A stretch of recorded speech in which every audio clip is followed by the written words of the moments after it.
বলে আমি তো পারি না, কিন্তু আমাকে পারাচ্ছে। তা এখন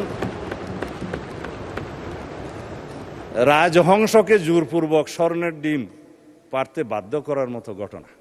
দফা ৭, ১৮০ দিনের ভিতরে সংবিধান সংস্কার সম্পন্ন করার যে বিধান করা হয়েছে, যেই সংস্কার পরিষদের অস্তিত্বই নাই, সেই সংস্কার পরিষদের এখতিয়ার এখানে ডিক্লেয়ার করা হয়েছে যে ১৮০ দিনের ভিতরে এই আদেশে যা যা আছে সব করবেন। আদেশটার মধ্যে মাননীয় স্পিকার যে সমস্ত তফসিল দেয়া হয়েছে, ৩০টা তফসিল দেয়া হয়েছে।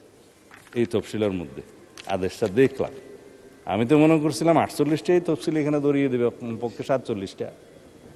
বলছে জুলাই জাতীয় সনদ 2025-এ যে সকল বিষয়ে ঐক্যমত হয়েছে ঐক্যমত হয়েছে উইথ নোট অফ ডিসেন্ট। কিন্তু এখানে নোট অফ ডিসেন্টের প্রশ্নটা কোথায়? এখানে নোট অফ ডিসেন্টের অংশটা কোথায়? আপনি প্রস্তাবটা করলেন আর নোট অফ ডিসেন্ট সহ যেভাবে আমরা ঐক্যমত হয়েছে সেটা লিখলেন না। তার মানে এটা হচ্ছে একটা জাতীয় প্রতারণা দলিল।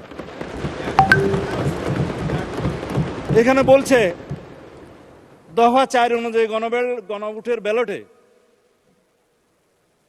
উত্থাপিত 4টি প্রশ্নের প্রত্যেকটিতে আপনি আলাদাভাবে হ্যাঁ অথবা না দেওয়ার বিধান, এই হ্যাঁ অথবা না দেওয়ার বিধান এইটা সংবিধান সংশোধনের প্রশ্ন জড়িত, এই পার্লামেন্টের সার্বভৌমত্ব লঙ্ঘনের সাথে জড়িত।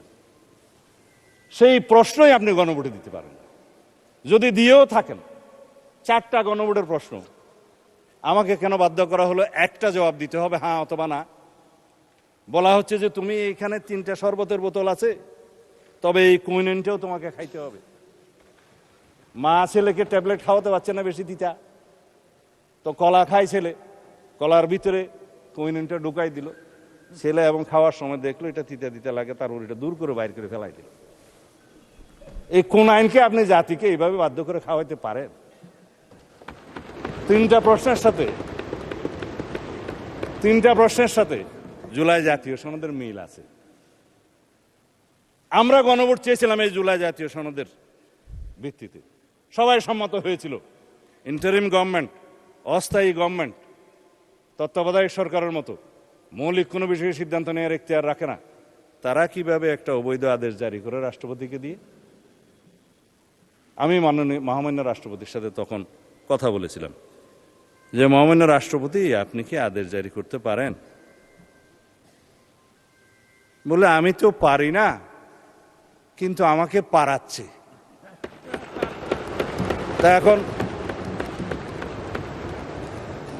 রাজহংসকে জোরপূর্বক স্বর্ণের ডিম পারতে বাধ্য করার মতো ঘটনা। যাই হোক, এখন সেটা অবৈধ ডিম্ব হয়েছে।